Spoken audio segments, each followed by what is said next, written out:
He is revered as the undisputed master of the swamp funk slide guitar, who completely redefined the instrument in the 1970s.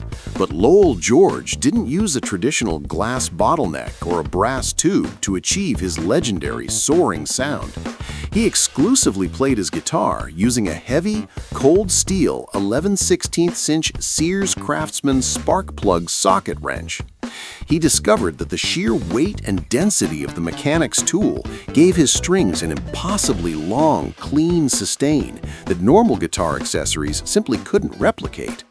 Before forming Little Feat, George was the rhythm guitarist for Frank Zappa's notoriously strict and complex band, the Mothers of Invention. George wrote a brilliant acoustic ballad called Willin', written from the perspective of a weary truck driver smuggling weed, whites, and wine.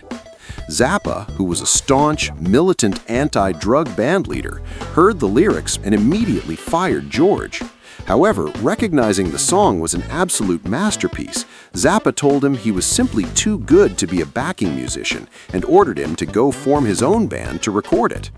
The name of one of the most respected, tightest jam bands of the 1970s was actually a backstage joke at Lowell George's expense. When he was still in the Mothers of Invention, the band's drummer, Jimmy Carl Black, would relentlessly tease George about his physical appearance, constantly pointing down and mocking his unusually small, pudgy feet. George loved the ring of the insult and adopted it for his new band, changing the spelling to Feet as a direct, clever tribute to the Beatles. Despite being arguably the greatest slide guitarist of his generation, Lowell George doesn't actually play the slide guitar on the original 1971 studio recording of his signature song, Willin'. Just days before the recording session for Little Feat's debut album, George severely sliced his hand open while tinkering with a motorized model airplane. Physically unable to fret the guitar or wear his heavy socket wrench, he had to swallow his pride and hire fellow slide guitar legend Ry Cooder to come into the studio and play the iconic part for him. Before Robert Palmer became a slick MTV superstar in the 1980s with Addicted to Love, he was a blue-eyed soul singer trying to find his groove.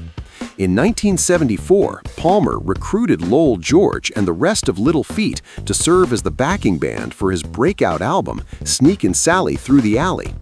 George's deep, syncopated New Orleans-style swamp funk completely laid the musical foundation for Palmer's early career, giving the British singer an incredibly authentic, gritty American R&B sound.